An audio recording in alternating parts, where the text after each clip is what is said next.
What do ancient Masonic tools like the gavel, compass, and 24-inch gauge have to do with modern leadership, discipline, and self-improvement? Welcome to the Leadership Career Accelerator, where we help aspiring leaders like you build executive presence, influence with impact, and get recognized and promoted. I am longtime CEO Barry Moline. If you've ever struggled with finding balance, building character, or leading with clarity in chaotic times, this episode will hit home. Drawing from his life as a Freemason, police officer, and writer, Raymond Barry unpacks timeless principles that can guide your leadership journey no matter what your career stage. It's not just about setting goals, it's about shaping who you become. You'll learn how symbolic tools like the gavel and compass offer powerful frameworks for emotional regulation, time management, and personal growth. You'll discover the true meaning of fairness, not in outcomes, but in process, and how it shapes great leaders and organizations. You'll understand how storytelling, visioning, and experiential learning transform everyday challenges into heroic opportunities for development. We talk about how to build your inner temple and lead with confidence, clarity, and purpose, starting today. Let's get into it. Welcome, Raymond. Harry, thank you for spending time with me this afternoon. Great. You know, we want to talk about practical tools for daily life and some of those things that you've learned in your time as a Mason. How do ancient tools like the square, the compass, and the gavel guide things that we do in our work world, in our personal world, things like fairness, discipline, and self-improvement? We actually, in the 3 degrees of Masonry, we introduce these tools progressively. And that's why we say that Masonry is learned by degrees. And so the gavel that you've mentioned is one of the early tools in the first degree, along with the 24-inch gauge, the measuring tool there. And the gavel is a very rough instrument, right? And the idea is that it breaks off the rough parts of stone to fit them for whatever you're going to use them for. So the idea is that early in your leadership development, really what you're trying to do is break yourself of bad habits, and that can be hard work. And so that's the gavel that you're given that you're going to use. The other is the 24-inch gauge, and the 24-inch gauge, those 24 inches, we will tell a Mason, they remind us of the 24 hours in the day. And we tell them your job is to divide those into 3 parts. The first is the part to find, and the words are crucially important to understand what we're saying. Because if you hear just the surface, it sounds like we're telling you to manage your time. Not quite.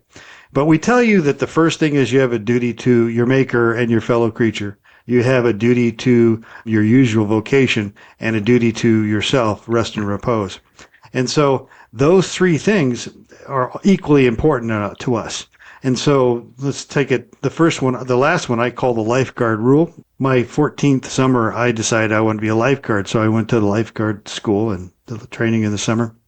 And the first lesson, the first one was, if there's somebody drowning in the pool, who is it your responsibility to save? And different answers, and the answer was yourself. Because if you don't take care of yourself, there's 2 people drowning in the pool. And so what the refreshment and repose part of that 24-inch gauge tells us is that as a leader, as a father, a husband, as a worker, we have to take care of ourselves physically and emotionally and rest. The second part backing, we don't say, 24 hour apart for your labor. We say your vocation. And I think that's a huge clue in life. Part of your search, part of your journey is to find the thing that you're passionate about. It becomes a vocation to you. And somebody said, and we can look it up, but if you find that vocation, you find your passion, you'll never work a day in your life. I tend to turn things into games. And by making them games, even a difficult task, at least it feels familiar to me, because as humans, we like to play games. And then the other part is the part you owe to your fellow. I'm big on community service, what we owe to our fellow human beings, what we owe to our maker. And what we tell Masons is that I think the greatest service you can give to whatever God you believe in is service to your fellow human beings, service to the creatures he or she created. And so I spend a lot of time in community service, as do the people that I hang around with. So I think those are the 2 basic tools that we give to the entered apprentice. And they're very surface, but then you start to shave off layers and look at the deeper lessons, and you can see where these can be very impactful to you as a human being. And how do they relate to those elements of fairness and discipline, self-improvement? Are those just good habits that are emphasized? Well, okay, so I think that discipline, that self-discipline, that comes in with the first part of the gavel, or with the 24-inch gauge, personal discipline.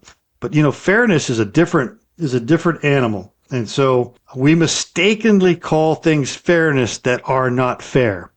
Life is not fair. The weather is not fair. Volcanoes and earthquakes are not fair unless you think of fairness as a process.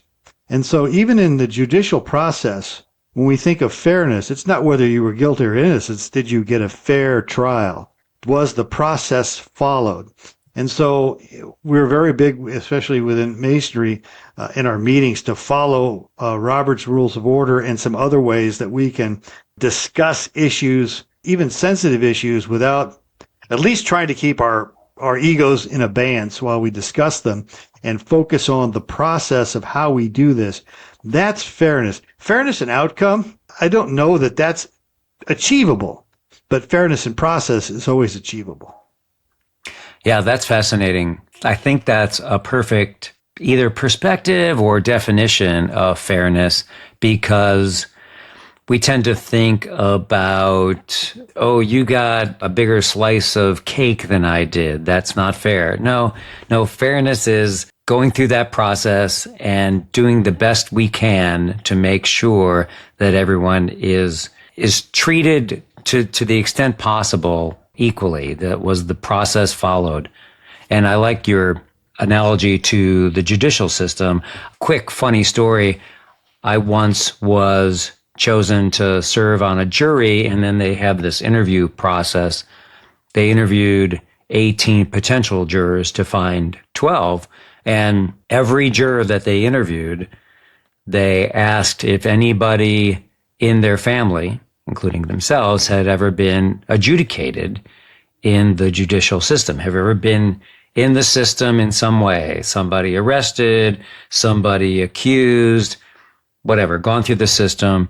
And the only question that they wanted to know the answer to was, were you treated fairly? Do you feel as though you were treated fairly? And out of the 18 people, 16 people either had been adjudicated or had family members adjudicated.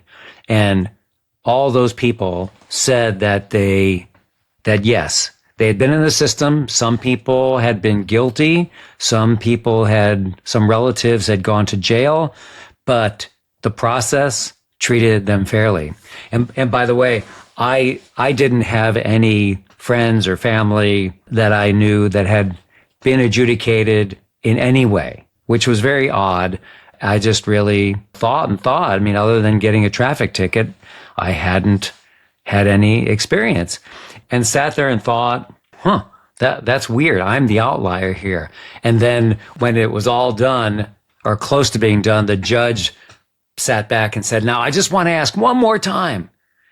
Does anybody here feel as though they were engaged with the judicial system and weren't treated fairly? And I thought of one time that I was on a nonprofit board and we had an embezzlement situation with the treasurer, and the police and the judicial system did not want to treat it fairly. And I raised my hand and I said, well, I do. and I explained it. And they said, clear the courtroom. Because they didn't want to hear that the judicial system had not treated people fairly. And they made me explain it like several times to make sure that I wasn't lying to them. And then they said, that I guess that's a time that maybe the system didn't work. So they let me go. Anyway, the weird point of all that is that maybe that itself was an outlier. But, most people's goal is to treat others fairly and to be treated fairly. But yeah, life's not fair. Yeah, it doesn't seem fair, but perhaps it is. We just can't see the whole picture at once, which Yeah. might also be a very good perspective. Today, just before this, Microsoft restarted my computer for me and updated it, and I stepped back and stepped on my glasses. And I thought, oh my goodness, I'm having a wonderful day. Then I tried to start this, and you don't use Firefox, in other words, there was this rolling thing, and I just took a deep breath and I said, okay, I always start things about 15 minutes early. I'm going to burn my 15 minutes early time up in straightening things out because sometimes the universe just isn't fair. At There least it you doesn't go. play fair. On average, it is. Yeah, it works out. And in those tools, I cover those very significantly in my book, The Temple Within. And I go Mhm. and I break them down, and the further and further down in the lessons that we might want to teach an individual.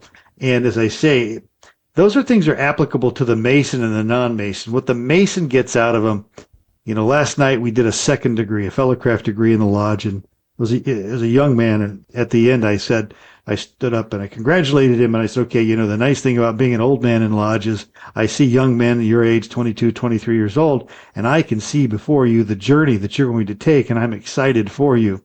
And I will tell you that if you want to get something out of this, you have to be here because the two greatest tools we have to teach you are participatory knowing and perspectival knowing. If you participate with us, you will learn. If you change your perspective, you will be a great human being. And really in negotiation, that's the key to negotiating anything is to learn the other person's perspective so that you know their advantages, their disadvantages, where they'll make the deal, right? So these ideas that we use these tools, they have to be constantly reminded so they become part of us. I don't know if you ever watched a carpenter with a hammer. And so we built this office that I'm in 20 years ago and I had some men help me. A couple of them are carpenters. And I really referred to myself as a sweep monkey because that's about all I could do. But when it came to pounding nails, I mean, it's work for me and I got to concentrate. But these guys, the hammer was part of their hand and it came down so artfully. And when we talk about working tools and these techniques and these things of leadership, you have to bring them into yourself and use them so that they become part of you. They become your second nature. Your second nature is to be fair. Your second nature is to be disciplined. So that's one of the secrets, I think, of Freemasonry and probably of life. Well, I want to ask you that follow up on self improvement. I imagine if you asked pretty much everybody, they would say, oh, yes, I'm always interested in looking at my behavior and trying to improve. Yet it's probably actual people who do that is fewer and far between who are introspective and do that. And I'm wondering, seeing people like the person you were talking to about their journey, probably implied in there is that you can see, you were imagining that person having an open mind about themselves and their behaviors and learning discipline and self-evaluation and then ways to improve. And I'm wondering if you notice where that line is. Have you seen people feel confident that they know what they're doing and then come to a point where they realize, you know what? I think that I need to pay better attention to improving myself and try to get feedback and advice. Have you seen that shift? I got a couple answers for that. I have 9 grandchildren. The oldest is 28, but the youngest is 2. And today he was out here over the house and he was in the backyard and he was doing something with a brick. And he wasn't going to take any advice from anybody. He's going to do it his way.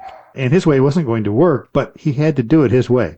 Part of the learning process is learning that you're wrong, right? And learning how to learn that you're wrong and learning how to adjust your own behavior.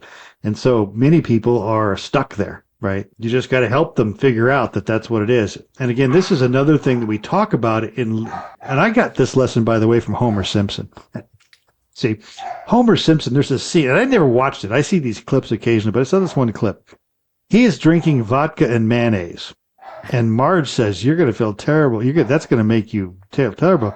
And he says, that's tomorrow's Homer's problem. And, we don't realize, if you can get to the mindset for improvement, that what you today What I tell men is tomorrow when we both wake up, we'll have a different stomach lining. The entire stomach lining will be replaced at a cellular level. Every 7 years or so, every cell in your body, save a few of the glands, is reproduced. You're a different human being. Our job is to manage that change day to day. And things that you do today can be investments for tomorrow. We do this in the third degree of Masonry. We talk about the 3 steps. You're standing in the middle. You can see tomorrow. We can see tomorrow. What can you invest today that will be tomorrow? You'll look back at that step below you and say, I'm glad I did that. How often do we look back and go, I wish I hadn't done that? And so it's that perspective view that you try to build over and over again. So again, it becomes a habit to say, and I am not a biblical scholar and I'm not a preacher or anything like that, but so much of the Old Testament is about sacrifice. The very first murder is over a sacrifice, Cain and Abel. And I think human beings learning to sacrifice for the future, in other words, sacrifice today's enjoyment for tomorrow's gain, was the hardest lesson we had to learn as we evolved as human beings. And maybe the greatest lesson, that if we saved today, if we invested today, we would reap huge benefits tomorrow, and how negative it was to spend everything we had on this one day. And so these are hard lessons for people to learn. And again, as you get older, I guess you just smile because you're like, yeah, I know where you are. Apparently you've got to learn that you need to learn, and that's okay. I'll be here for you. Yeah, that's great perspective. So regarding time and balance, you have another symbol, the 24-inch ruler, which holds wisdom for managing work. Now, I imagine, and maybe I'm wrong, that is the 24-inch ruler have something to do with 24 hours in a day, or is it something else? No, it's a 24-inch gauge. Exactly right. The 20-inch ruler, 24-inch gauge, the same. You're absolutely right. And I always ask this question, though. This puzzled me. What do lodges in Europe have? They're on the metric system, right? So they're not going to have a 24-inch, 24. There's so many centimeters in a day. That's how ancient this tool is, this idea of inches, right? It goes back a very long time. And so, yes. But we have another tool also that has to do with regulation, and we call that the compass. A compass, if you had geometry, you'd used it to draw a circle with. And we say that we should circumscribe our desires and keep our passions in due bounds, right? In other words, balance yourself and regulate your emotional response. But see, I think there's an even greater lesson to that. A compass, in theory, can create any diameter of circle. It's infinite in the number of circles that it can do. It can certainly do larger and then smaller circles. Imagine if you took your emotional energy, and you focused it, because you can't get rid of it. But if you focused it like a laser beam on something, and if you could learn to focus your passion like that, and your interest and your intellect and everything on whatever you were working on, that would turn you. That's moving from good to great.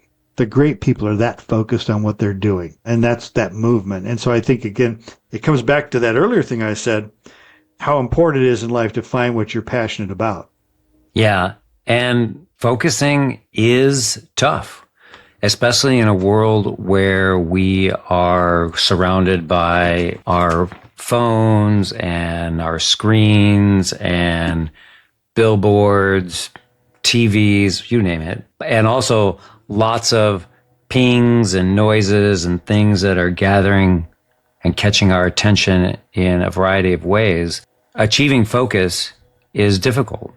And are there techniques that you've seen that help people attain that focus? Well, I tell you, I have one of the things that supports my writing is the blog I have. In fact, I have a number of them, but the one blog is called Adventures in the Winter of Life. And so that's a blog I started, well, look at me. When did I hit winter? Quite a while ago.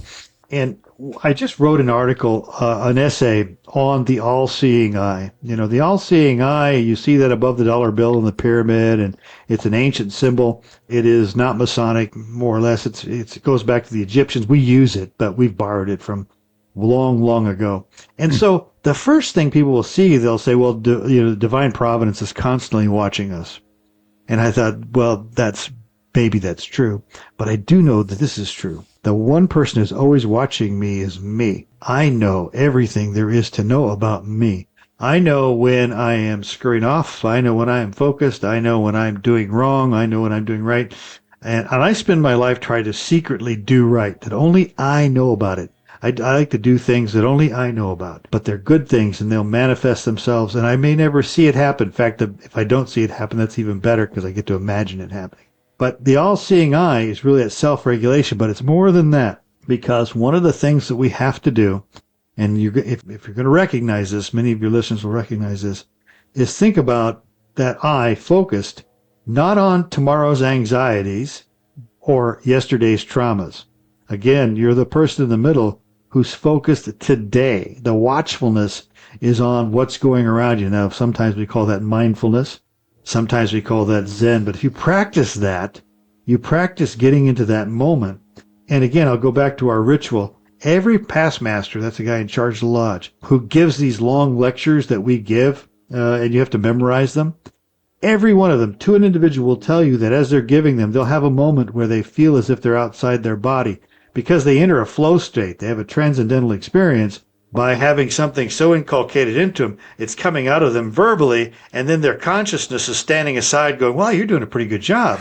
And then, of course, a lot of times it's like a house of cards. As soon as you say that, as soon as you interrupt that transcendental flow and you get out of the state, you crash the car. So we do teach that. And we do say, to stay in the moment of today. One of the things that I'm the chair of the Chamber of Commerce. And one of the things I did that other chamber chairs have not done, it's a 1-year gig, is I've adjusted and I've said, okay, I'm going to have office hours like I did at university. And I go in every Tuesday from 9 to 11. And that's so that I'm 100% focused only on the issues on that day for that time. And the CEO and I meet, we have coffee, and we talk about what's going on. And she knows now that every Tuesday she has a long list of things, but she has my complete undivided attention. And that's crucial to our relationships with everyone, right? Getting rid of the phone, getting rid of the distraction, and having the 100%, I guess the word's authentic, connection with another human being. Yeah, that's a great idea. And it refers a bit to the concept of time blocking, although I wouldn't want to be so sort of antiseptic about it. It's wherever you are, do the best you can to focus on what's going on as opposed to trying to multitask, which is not an actual thing. It's actually short little tasks that you're doing all at once. You're not doing things simultaneously. You're doing one little thing, another little thing, another little thing, and then back to the other little thing. These little micro tasks just pull your attention apart. They're not allowing you to focus on anything in a meaningful way. Stories, the power of stories. We constantly hear that it's good to tell stories, or people ingest information through stories. How do you feel about stories and what they can do for conveying information, for communicating, and so on? You can't convince, persuade, educate, communicate unless you tell stories, period. Full stop. Everything has to be a story. And there's a real problem with that in that there's only one story. And because there's only one story, once you know there's only, I teach a small class on networking, right? And I'll give this to different chambers. And I'll say, throw away your elevator pitch. That's a dumb idea. That's the dumbest idea I've ever heard, right? Because nobody knows an elevator pitch. Okay, give me your 90-second hero's journey. Give me the hero's journey in 90 seconds, and you're the hero, right? And if you can do that, I will remember you, and I want to hear more of what you have to do. And then people say, what's the hero's journey? Go, okay, well, have you ever heard the first Star Wars movie? Yeah, if you've seen that, right? Have you ever heard of Moses? You've maybe seen the movie with Charlton Heston. Same story. Guy in the desert is living alone. One's tending sheep, the other's tending droids. One has a magical experience, the other has a magical droid. They go on an adventure with their sidekicks, and one takes Aaron, the other one takes the droid, it takes Luke Skywalker. They go and confront ultimate evil. One is Pharaoh, the other one is Darth Vader. They perform a series of miraculous things, and they're transformed at the end of the journey. That's the hero's journey. And here's the thing. If you can get into your life where you're the hero, you are going to be a powerful human being because it's your journey. If you're not the hero, you're just, well, my grandchildren will say you're an NPC or non-playable character. That's all there is to it. So in real life, if I'm looking to bring people to my side, wouldn't I want to make them the hero of the story?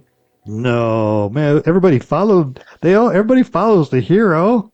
Yeah, people are afraid to be the hero. They want to go along with, everybody wants to be the sidekick. They want to be Aaron. They want to be Luke Skywalker. They want to be, they want to be the guy that goes along on the journey, that's the best friend because they have the, it's the halo effect. They're part of the hero's journey without having to admit they're the hero.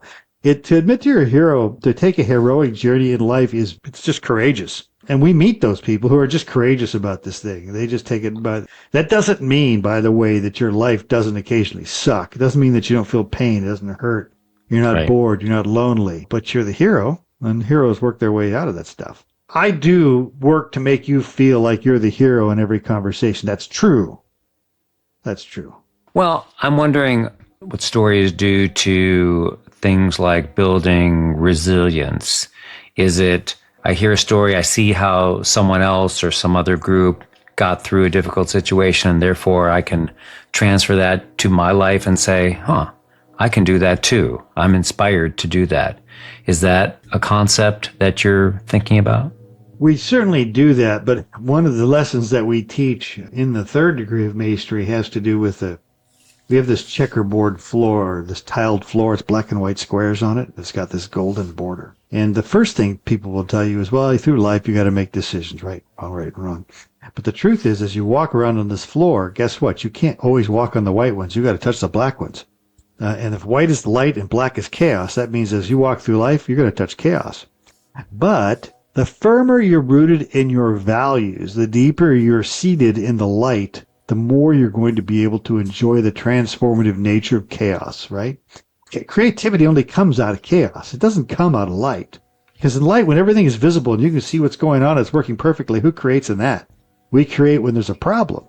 And so we teach this lesson to anticipate the chaos, but realize that when you have a situation, whether it's a death, it's an illness, it's whatever it is, an accident, if you're seated in your value system and your character will get you through that. So that's what you ought to work on so that you're prepared when chaos strikes, because it will. Well, how about stories that help bring people together? Is that an important part of stories in terms of talking about how one group did something, or we do something together, or we can do something together? So when I am asked to lead certain organizations, like I'm right down this leadership position in the Chamber of Commerce, one of the things is that, okay, so we just had a thing, a wellness fair. We'd never done one before. It was very successful. And so I was talking to somebody else about it, and I was telling the story of the chair of the committee and how successful it was. And I was telling how successful they were, right? And how good of a job they did on this. And so I was communicating a couple of things, I hope subtly. Number one is I did appreciate the job that was done. But number two is if you do a good job, somebody will say nice things about you. Number three is that, well, this is the kind of thing I want you to emulate because this is what I think is successful. In other words, through telling the story, when we award people and when we recognize them, we are telling a story of what they did and we're giving people behaviors to model. We're doing the same thing we discipline, although we tend to discipline behind closed doors in organizations. We still know, when I was a policeman, they had this thing that came out, it was called the rap sheet.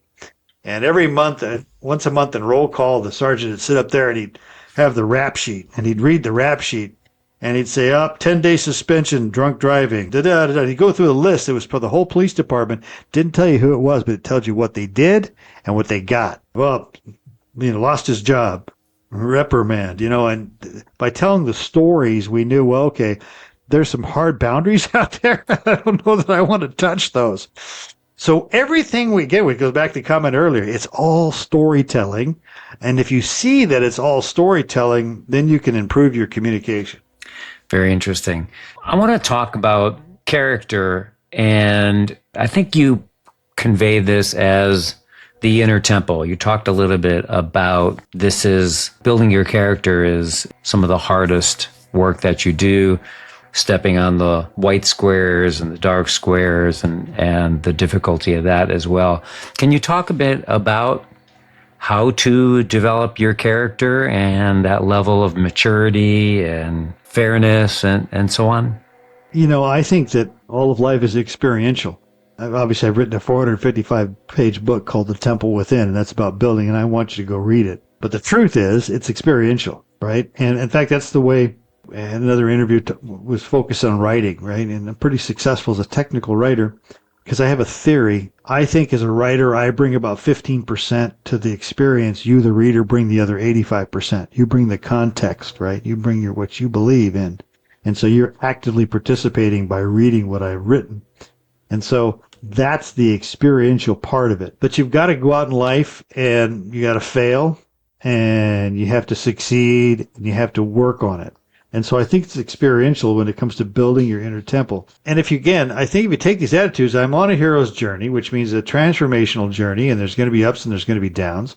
If you take on a thing that there's a lot of magic in the world and I can get to use it myself. By the way, magic is anything we know works, but we don't understand. My cell phone is magic as far as I'm concerned. I have no idea what works, but I know that it does. Those are things I would encourage people to seek out. Yeah, all great perspectives on self-improvement and ways to hold ourselves in life. I have a couple of questions for you on advice. And you've seen a lot in your life. You've seen a lot as a law enforcement officer. You've seen a lot as a Mason. What is some good advice that you've received along your journey? Well, the best advice I received, it took me a long time to learn to follow. I remember I was 21 or 22 years old, and I was a policeman at the time, and somebody, a sergeant, wrapped his arm right around me, and he said, son, he says, you got a lot of sail, but no rudder. Wow. Meaning you had energy, right? Yeah, you had energy and you had drive, but you didn't have direction. And you needed, and it took me a long time to figure that part out, to figure out the subtleties of sailing through life. It's not the big sail, right? Sometimes it is, sometimes it isn't, but really it's the subtlety of the whole thing. And so that was the hard part to figure out. And then how did you? Oh, well, I beat my head against the wall we call life, doing it multiple times wrong. I finally I've got a list I kept. I still add to it occasionally, but one of the early ones is there's never enough time to do it right, but there's always enough time to do it over. When all else fails, read the directions. I mean, I have this whole list of things that I learned the hard way. And that's why when I watch a 2-year-old learning the hard way, I can completely relate, man. You got to experience it. And once you learn it the hard way, well, you've really learned it. Yeah. Did setting goals help you in that regard? In turning your energy and focusing it in I would say a positive direction, but at least a direction you wanted to go in? Yeah, I said setting goals. What finally got me to, I think, fine-tune I have so many things going on. I have 3 other books in progress. I've written 9 now. There's a pause in writing because we're in the marketing phase of this thing. And so this takes up so much time. So I'm really focused in on doing this, right? I'm really focused in on doing this. But what turned the corner for me was the ability to use my imagination. We talk about having a vision. You talked about a goal. People say, I have a goal. I really prefer that you have a vision of something. Let's say that you have a vision of being a college professor. All right. And I did this exercise with a young man the other day. It wasn't that, it was something else. But okay, so what's that smell like? What's it taste like? What's it look like? What's it sound like? Get into that. Now, let's crash that into something. What happens to, you've got that in your head. What happens if you pick a thing? Okay, well, let's run it forward in time. Let's say you're a college professor, you get tenure, and now, you're 10 years in the future. What's it look like? So now, once I get you to play with that, you realize, well, you can run it backwards. Oh, okay, well, you're only 18 years old, so run that all the way back to where you are now. How did you get to where you were going to go? It's like when you walk in the mall, right? You walk up to the big kiosk, and you want to find the shoe store. What do you start with? You start with a sign that says, you are here. You can't get anywhere unless you know who you are, where you are at the time you're in. So that I think was what I had to learn to do, was to use this visioning thing so I could see it in my own mind. I don't Yeah. call that goal setting. I think goal setting is that's what I do for employees I'm trying to get rid of. I set goals for them I know they can't handle. Well, on the positive side, I think that is a great perspective and way to look forward into whatever we want to call it, that vision, that dream, and then work your way back to now, how do I get there? Because it's important for us to have dreams, whatever that might be, whether it's the C suite or the great player on a team. Well, what skills do I have to improve to become that better player? What personal skills do I have to improve to become a better manager and a better leader, and then begin to tick those off? There's only a few dozen of those skills that you have to learn. It's not like there's 1,000. There may be 30 of them that you have to pay attention to, and then you can decide among those which you want to focus on. Nevertheless, it's a subset of all the things you do in life. So having that, running it backwards, is a great way to think about that. So I'm going to ask you another question about advice in just a second. But before that, you've written a lot of books, and I'd like to know what your process is for writing a book, because I think a lot of people imagine themselves writing a book. I wrote a book. I wrote one book. Actually, I have a second book that is mostly completed, and I've just got to add a few more stories into it. And the stories are mostly written themselves. So it's a matter right now of just editing and taking the time to do that. And I'm wondering what your process is, since you've written so many. Do you have that, I see the book in the end, and now what are the steps that I have to go through from where I am today? What's your process?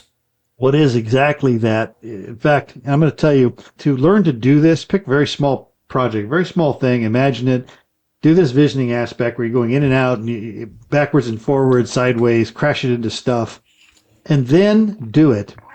And when you complete it, if completion is anticlimactic, you did the visioning process properly. In other words, I just got what came out on September 19th. So I just got my copy, right? And I went, oh, okay. Wait. What's that book called? Chasing the Surge, 10,000 Rides into the American Night. I wanted to write fiction, learn to write fiction. So I took a job as an Uber driver and I collected stories in Los Angeles. And then I wrote a book on what I experienced. And this was so hard to write. The first book was 100,000 words and it was garbage. I took an axe to it. But my point is that when I finally got it, it came in the mail 2 days ago, and I looked at it, I go, okay. Because it's been here so long, having it in my hand is anticlimactic. I've already had it in my hands. You've already visioned it. Yeah. Yeah, I've been living with it for such a long time. And so that's the power of that. Now, for writing, technically how I do is I start with a spreadsheet and I start to research. I got an idea, so not this book, but let's say that The Temple Within is a good example of how I did this. The Temple Within began with a genesis. I was giving Masonic education in Lodge, and so I was developing lesson plans. Then I said, well, here I've got great outlines, so I'll create essays. Essays then went on my blog, and I started to see this thing. Well, maybe there's something here. So then I took the lesson plans and I put them in a spreadsheet. And then I did a keyword spread across one plane, and I saw where keywords were coming up, and I said, okay, well, those could be chapters. And so I started to move things around in blocks as chapters and started to put it together. And then, like you said, I said, there's holes in this. There's bridges and there needs to be some connection. And these are, how would this work? In other words, the first three, it made sense sections, first, second, and third degree of Masonry. But then I thought, well, why don't I write something about the non-Mason looking in? I call it Before the West Gate, and it's an entire section. And then what could I do with that? Well, I thought, well, let's get really creative. I wrote one of the essays, I wrote as if I was Mark Twain. He was a Freemason. So I wrote with his voice discussing being a Mason. And with humor, what do I think Mark Twain would have said? 11 U.S. presidents have been Masons. So I did another essay where I took 6 of them and I put them in a room discussing why they became Masons. And so for me as a writer, this was a really fun exercise, and it produced some, I don't know yet. It produced some good work, I think. You can never tell. Yeah. So the process is kind of mechanical in the research and the organizational phase of it. And I'll tell you, George Carlin gave me this advice, believe it or not. Like 30 years ago, George Carlin wanted to go on a ride along with the police department. And I was a sergeant working in Southeast, which is Watts proper. And he got in the car with me and we rode around for 8 hours. And he was writing at the time and I was writing short stories. And we talked and he goes, how much do you rewrite? And I go, I don't rewrite. I write it right the first time. And he goes, well, you're not a writer then, man, because writers rewrite. And man, he was right. That I could I'd have to stop myself. I could look at a sentence and I could rewrite a sentence 50 different ways. And the last thing I'll say about writing is, because I get asked advice, don't let grammar get in the way of good writing. The most profitable phrase of the 20th century is a split infinitive. And when I say the phrase, you're going to know the franchise, right? To boldly go where no one has gone before. Star Trek, to boldly go. Yes. It should be to go boldly. Right? It's a split infinitive. If you get that back from the grammar editor, they're going to, because you submit to a grammar, they're going to decimate your writing. And you're going to go, no, I like to boldly go. So particularly with, I think, fiction, I get to write how I want to write. Yeah, that is true. I think the thing that I heard that was most important from you, although just writing it down and not worrying about how it sounds, which is also good advice, is thinking about the structure, thinking about what you want to produce, and then creating that skeleton and then putting the meat on the bones. It may not be completely right, but at least you've got a structure, a roadmap. And then, of course, as you're holding up your book there, you've already visioned it. You've already gone through that process. So when it's finished, it's completely done. It's not related, but I was recently studying the song Fire and Rain by James Taylor. Just yesterday morning, they let me know you were gone. And he has played that song over 10,000 times in his life, before audiences, by himself, and so on. Whenever the song comes on the radio or he hears it in a store, he turns it off.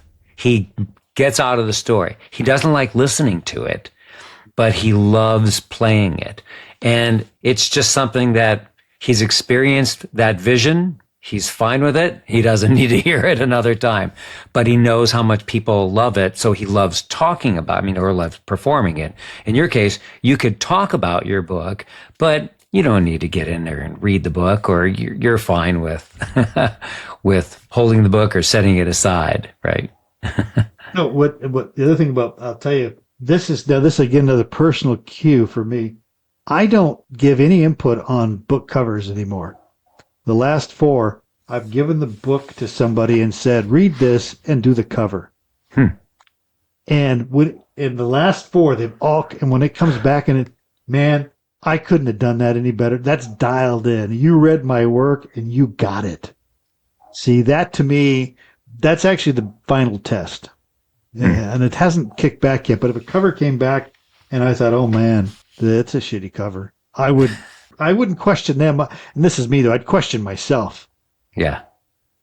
So you have a final question for me? Or yeah. Thank you for sharing all day, by the way.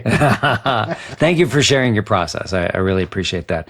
Last question is, for somebody starting out in their career, somebody young in their career, what's some advice that you would give them?